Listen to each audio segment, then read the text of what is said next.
The Commandery? Just exactly what is the Commandery and why does it echo in this room? Answers to that question and a whole lot more right after this, because you just entered the coolest life.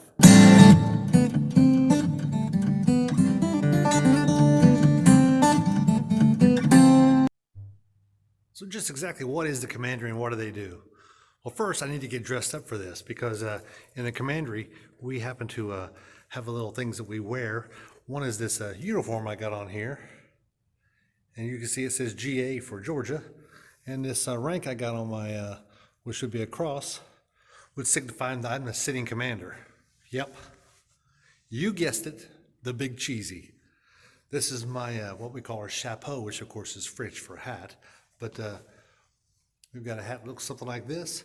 Depending on your rank will determine whether it's going to be gold or silver on the side. It's also going to determine what rank you are within the Commandery. If you're in like the Grand Line, you may have a different cross up there, like a basic cross, not the Christian cross there. A couple things that it takes to be in the Commandery. One, you have to be a Mason. Okay, so you have to be in Masonry. Second thing you have to be is this is like an appellate organization within Masonry, a kind of like the Scottish Rite or the Shriners are, exact same way. But this is what we call the York Rite. So the York Rite goes back many hundred years, thousands of years actually, I guess you could say. Depends on who you ask. But there's lots of information on that online that you could check out. One thing I will say about York Rite is so you help understand a little bit, there's 3 different organizations within York Rite. Basically, there are some others, but the 3 main ones are chapter, council, and commandery. So commandery, you would get in chapter and council first and second, and then you would join commandery after that. Each of them have dues, depending on what states you're in. It could vary between $30 a year or $100 a year. It just depends on the organization and the state. So they're going to vary. A lot of information can be found online, but what we do, there's a couple of criteria, other criteria besides you being a Mason. Next criteria is, in this organization, well, you guessed it, you have to be a Christian.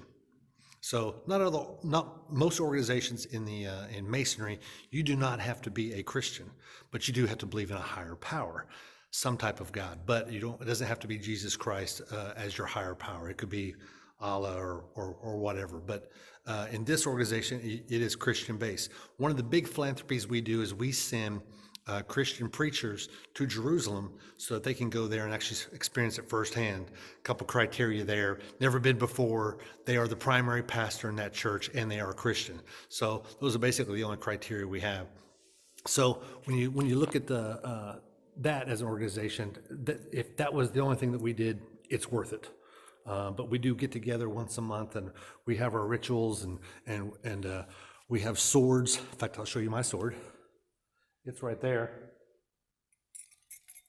I bought that one online. How about that? And yes, we tend to wield them and cross our swords, and we do all kinds of things with them, and do everything but fight with them. We don't fight with them.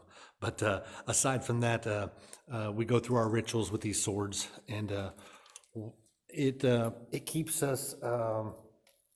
It ensures that it keeps our history, a lot of our formalities, our formality of opening our meetings, closing our meetings, and then we do an inspection. Our inspections are typically open to anyone that would like to attend. Our wives will attend, other Masons will attend, different Masons that are in Commandery from around the state will come over and attend for our inspection. But so that's basically what the Commandery is. We get together, we dress up, we wield our swords, and we worship Jesus Christ. We have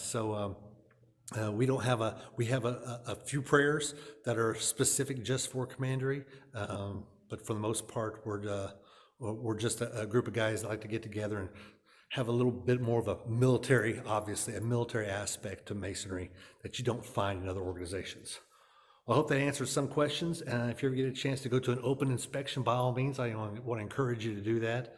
But now you are leaving the coolest life.